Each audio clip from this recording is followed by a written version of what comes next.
as just based on our age gap and our knowledge and experiences. But for me, unhealthy relationships are, in my experience, they aren't necessarily anything like the verbal or the abusive kind, because I haven't been through anything like that. And I think that's a completely different category of unhealthy relationships. I'm thinking more of the mentally and emotionally just really draining ones. I'm glad that you said that, because what it says to me is that you're not 100% clear of what an unhealthy relationship looks like, and neither am I. And so that's why I wanted to have this discussion, because everything we do in this show is about opening up possibilities for our own personal growth so that we can keep evolving and becoming more conscious and more aware and, create effective results for ourselves in all areas. And so I thought it was a great topic. I found an article online and it said 22 signs that says you're in an unhealthy relationship. And I went, 22, wow. So when I looked through all of them, I just kind of went, okay, that makes sense. And I wanted to really kind of have a conversation about it and really open up these possibilities to really have people look at themselves, how they show up in their relationship, how their partners are showing up in their relationship, and maybe do some self-reflection and see where are the areas that they could really put some attention to and course correct so that we are consciously committed to working on our relationship so that it can be extraordinary, so that we can have real healthy, meaningful, deep, connected relationships with the people that we say we love the most. So I thought it'd be a great topic to talk about. The first one that comes to mind, or the one that was up on the article, was criticism and ridicule. Now, if you have, and these are distinctive words. That's why I like, words, because words mean things.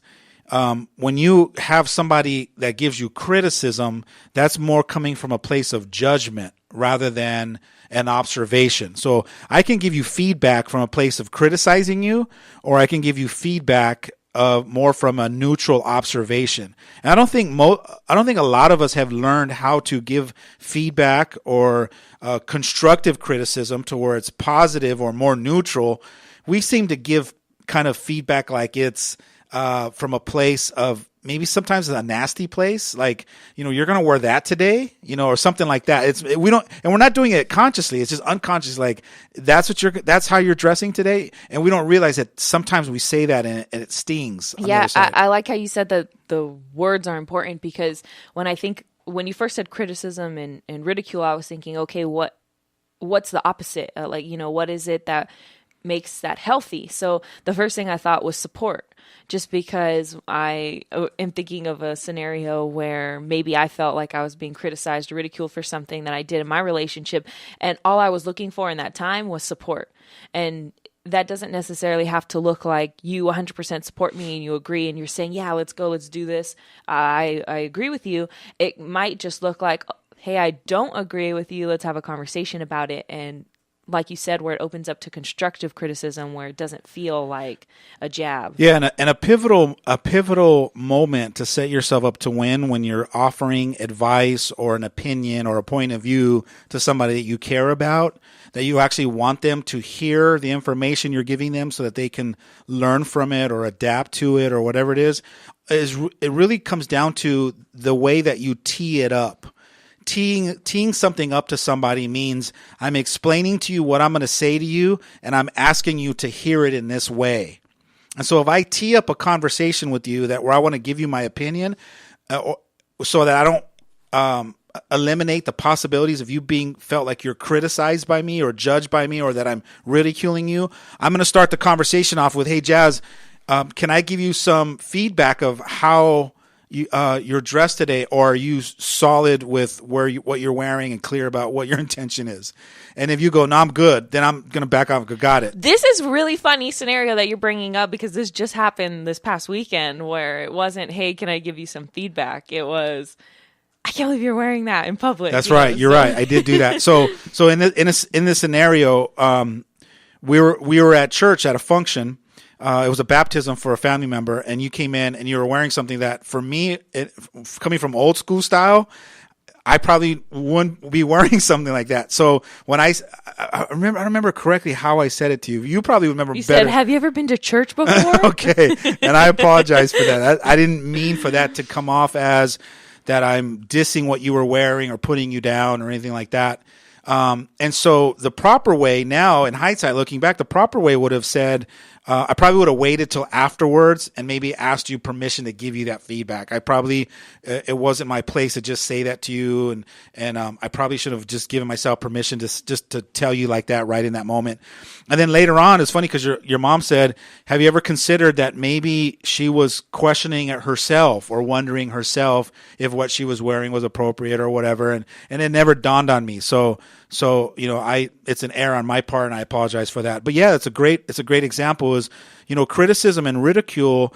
If you learn, it's an art form of learning how to give feedback in a more neutral way. And then also present it in more of a way that is letting them know that you're giving them that information just as a third party, just more like as this is just something that it could be just my story, but this is how I'm perceiving you. More like it's my experience rather than this is how you're showing up to the rest of the world. Right. And I feel like we've talked about this topic a lot in the sense of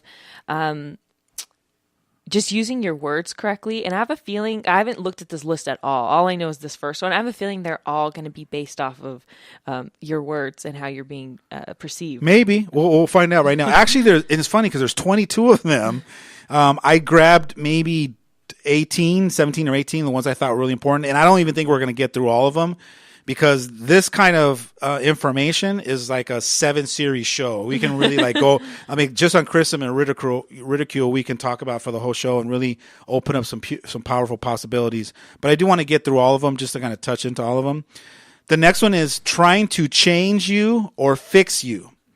If you're in a relationship where you find that you yourself seem to be giving feedback or criticism or ridicule to the other person, the person that you say you love, with the intention to either change them or fix them or have them show up in a way that you need to see them or a way that makes sense to you, you might not realize that the other person is feeling like they can never do enough or be enough to satisfy you.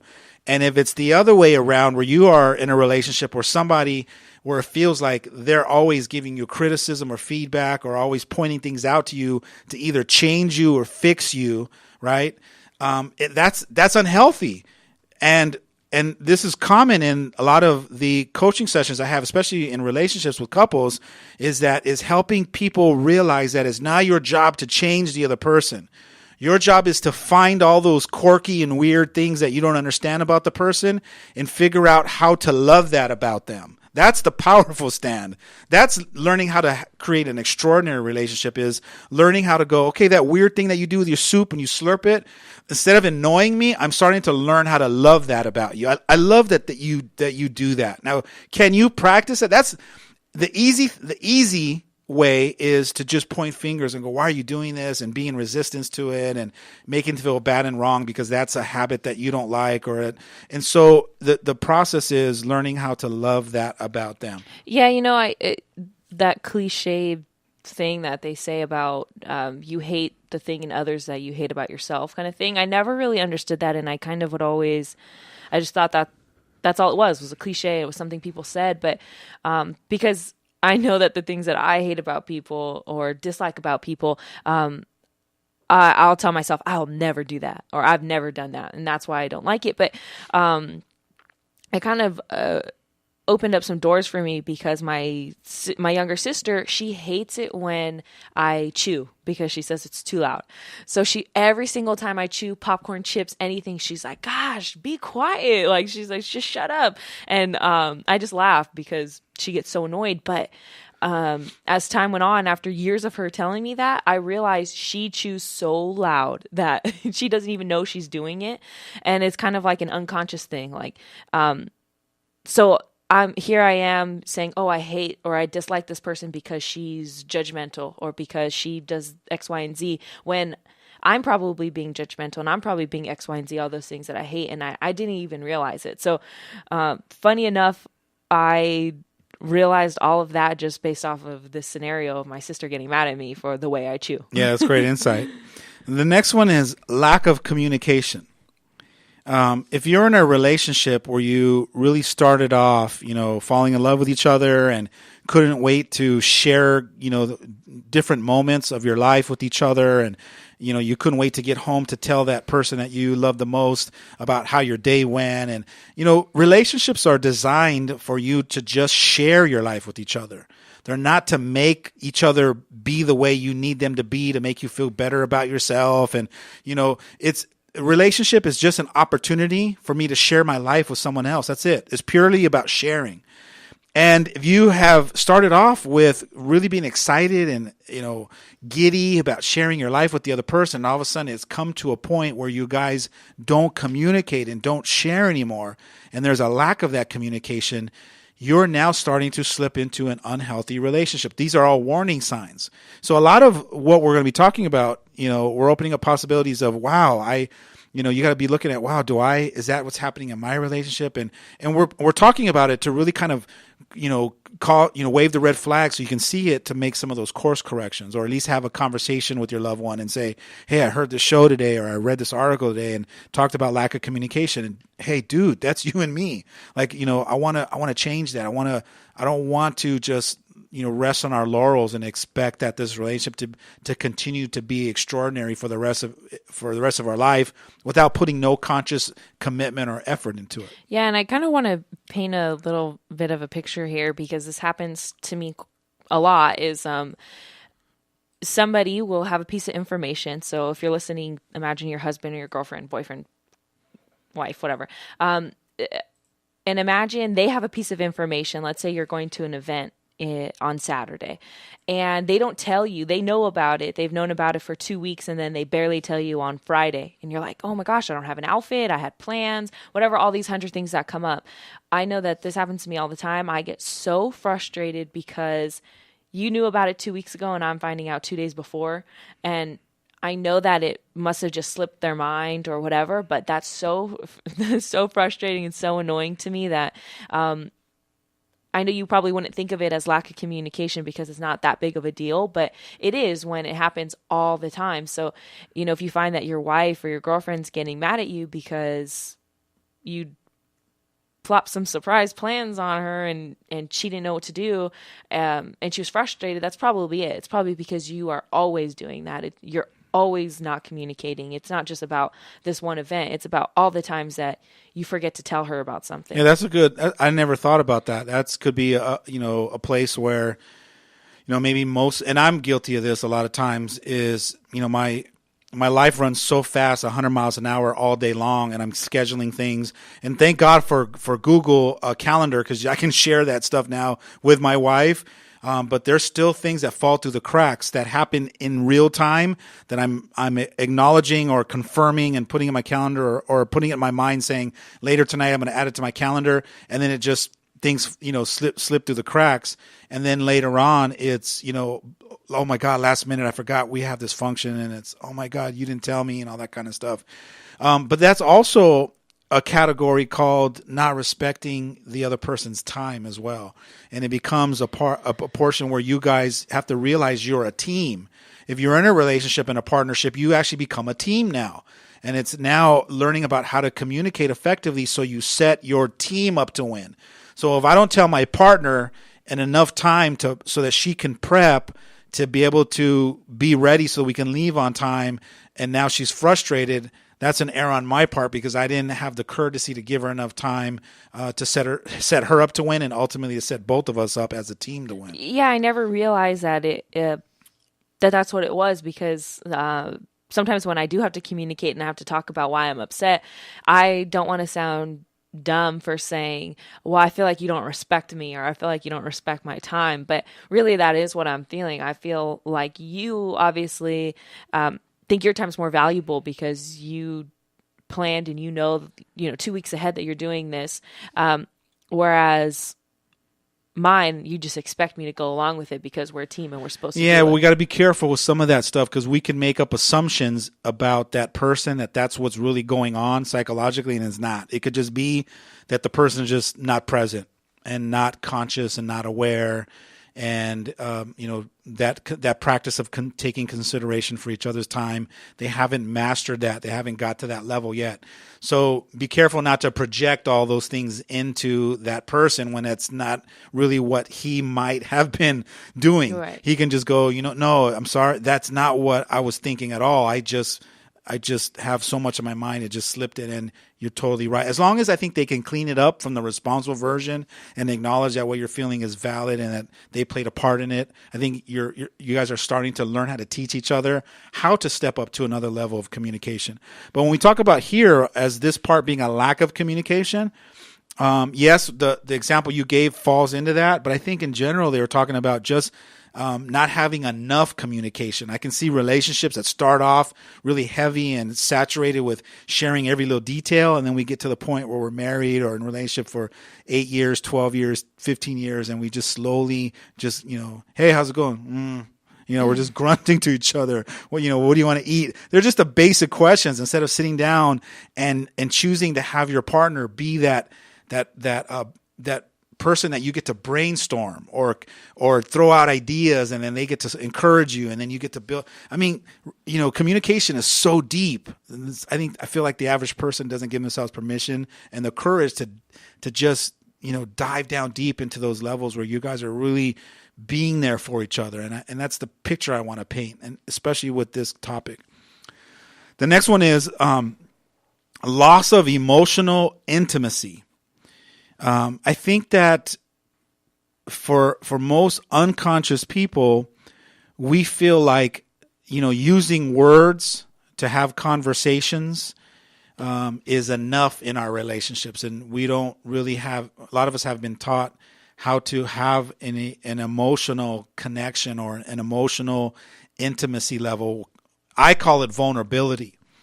A lot of couples that I counsel or coach, what I've noticed the common theme in a lot of them as individuals haven't really mastered the ability or haven't practiced enough to be vulnerable in their relationships. And so them not being vulnerable doesn't allow the other person to experience what's really going on with that person. So let's say I have this imaginary wall, and me and you, every time we engage in our relationship and we talk, I don't ever really let you in past the second layer. But you're dying to get to know what I'm really feeling, what my fears are, what scares me. There's a certain invisible wall that I won't let you in past the level 5, 6, 7, 8, 12. And you really, especially as a woman, need that from a man. It's like from the man that you love, you're like, I want to know what your thoughts are. I want to know how you're feeling. I want you to share with me. I want you to reveal. I want a deeper emotional connection with you. And a lot of times in our relationships, we're not creating that. I think that unconsciously, instead of being human beings, we've shifted into human doings, and we're doing a relationship. We're not learning how to be in a relationship. And so learning how to be vulnerable in a relationship, I think, is a lot of what women are really yearning for with the relationship to their man. So I probably know the answer to this question, but I'm going to ask it anyways, just in case.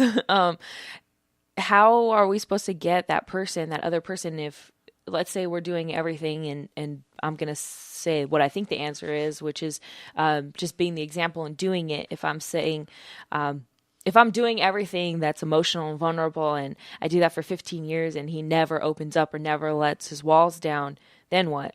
I believe that there's a part of you that when you go there enough times and you keep letting him, especially if it's the male that's struggling with the vulnerability, because some women struggle with vulnerability too. It's just they never had it when they were a kid, or they were raised, where they had to be tough or strong. A lot of single women in relationships, when the husband leaves, they feel like they gotta be strong for the family, so they stop feeling emotions and they kind of turn into they play more of the dad role, and they lose that loving, vulnerable, emotional, connected mom that their kids really need from them. So they toughen up, and so I feel like when you give yourself permission to be vulnerable and you're explaining to the other person and inviting them to also engage with you, if you're going deep enough and letting them in, there's a pivotal moment that our spirits connect with each other, and then they start to feel that compassion for you, and then they follow suit. Eventually, at a certain point, if you do it long enough and you practice it more, at a certain point, if that person really loves you and they cherish the relationship, they kind of just fall right behind your modeling. And if you model it correctly and you do it with courage and you bring your wall down and you trust them and you let them in, and then you ask them that this is what you're needing from them as well, and you're inviting them, at a certain point, it shifts. So I don't know if that answers your question, but it's more about you have to model it. You have to bring it. You have to be it. You have to bring your walls down and let them see what that feels like, and then say, and then keep inviting them to want to reveal themselves to you as well. Be prepared, though, that some people in your relationships have been so out of their vulnerability for so long. Some of them probably have been vulnerable since they were 4 or 5 years old. So they have these really deep emotional walls up, and they're, especially the analytical people, they live up here. They don't live down here. So it could take them years of conscious practice to start to bring those walls down and let you in a little bit more. And that might be something, that might be a factor that you might have to struggle with a little bit. We had to take a quick break. We've only gotten through 4 of our 22 signs, but hopefully we can get to the rest after the break. Stay tuned for more of My Conscious Dad right here on your hometown station, AM 1220 KHTS.